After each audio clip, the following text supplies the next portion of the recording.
Hello student, now we study about the Newton's second law. So force applied on the moving object is directly proportional to the rate of change of momentum. That is the statement of Newton's second law. So now we will see the formula for that. F equal to del P upon del T. F means force, del meaning I have told earlier, del का मतलब होता है change, P means momentum. Change of momentum divided by del T. Del means change, T means time, divided by change of time.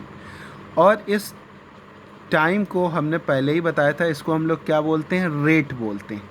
तो ये delta T क्या हो गया, rate हो गया. रेट ऑफ ऊपर आए, चेंज ऑफ मोमेंटम, ये पूरा क्या हुआ नीचे वाला रेट, ये डेल क्या हुआ, चेंज हुआ. तो rate of change of momentum is equal to the force applied on the body, that is Newton's second law.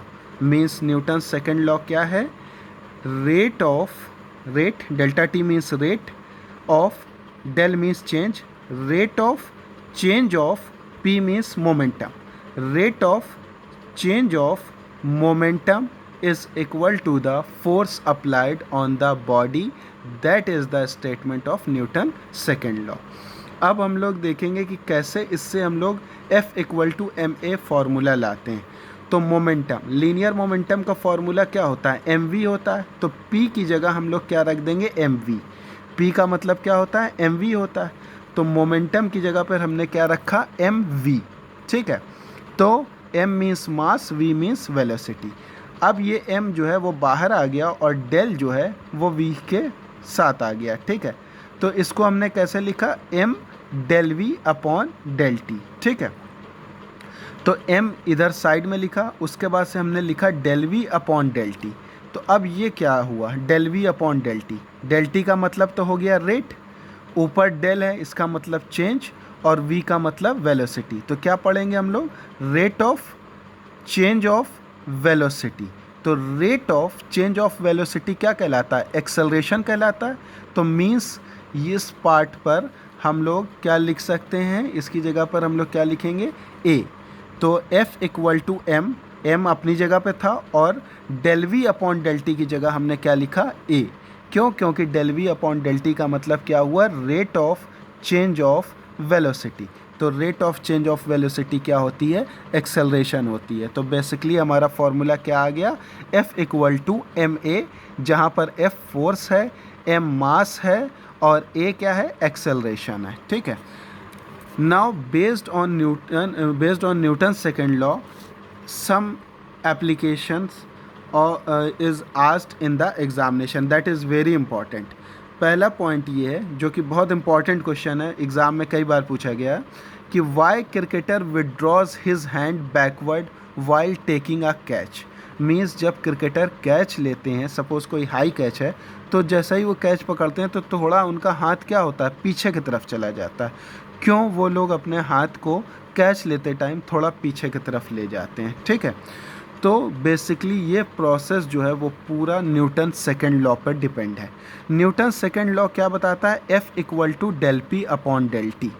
Del T, F equal to del P upon del T. F means force, del P means change in momentum, del T means change in time. तो अब हम लोग यहाँ देखेंगे कि del T और force के बीच में क्या रिलेशनशिप है, डायरेक्ट और इन्वर्स.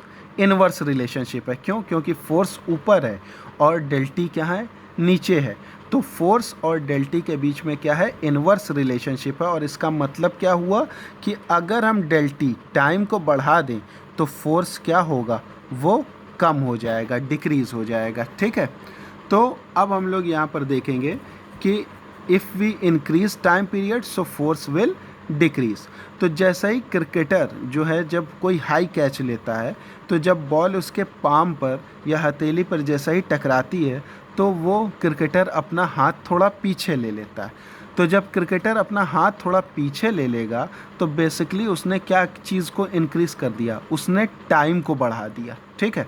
अगर वो अपना हाथ बिल्कुल स्टैग्नेंट रखता, बिल्कुल मूव ना करता, तो क्या होता, टाइम पीरियड बहुत कम होता है, बॉल आती और स्ट्राइक कर जाती है उसके पाम पर। मगर जैसे ही बॉल उसके पाम पर स्ट्राइक कर रही थी, उसने अपने हाथ को क्या किया, पीछे कर लिया थोड़ा सा। तो बेसिकली जब उसने हाथ पीछे किया तो उसने कुछ टाइम लिया होगा। तो यहाँ पर क्या हुआ, क्रिकेटर ने अपना टाइम पीरियड जो है कैच लेने का वो थोड़ा सा बढ़ा दिया। और जैसे ही टाइम पीरियड बढ़ गया तो फोर्स क्या हो जाएगी, वो घट जाएगी। क्यों? क्योंकि फोर्स और टाइम के बीच में कैसे रिलेशनशिप है, इनवर्स रिलेशनशिप है। मीन्स जब क्रिकेटर ने बॉल को कैच किया तो उसने अपने हैंड को बैक साइड ले लिया थोड़ा सा, तो उसने क्या किया, टाइम को बढ़ा दिया। ठीक है, तो टाइम जब इंक्रीज़ हुआ तो फोर्स क्या हुआ, डिक्रीज़ हुआ। और यही फोर्स डिक्रीज़ होने के वजह से क्या हुआ कि क्रिकेटर ने कैच तो ले लिया बट उसके हाथ में चोट नहीं लगी। अगर क्रिकेटर अपने हैंड को स्टैग्नेंट कर ले कि नहीं, हमको हैंड को पीछे नहीं ले जाना है, भले ही चाहे कितना ही हाई कैच ना हो, ठीक है, तो वो क्या होगा, बॉल स्ट्राइक करेगी पाम पर और क्रिकेटर को चोट लगेगी बहुत तेज़। बट जनरली क्रिकेटर को चोट नहीं लगती है हाई कैच लेने के टाइम पे। क्यों? क्योंकि वो अपने हैंड को पीछे ले जाते हैं, और जब पीछे ले जाते हैं तो टाइम पीरियड क्या होता है, वो बढ़ जाता है, और फोर्स जो होता है बॉल का वो बहुत कम हो जाता है, और कम फोर्स होने के वजह से उनके पाम पर जनरली चोट नहीं लगती है।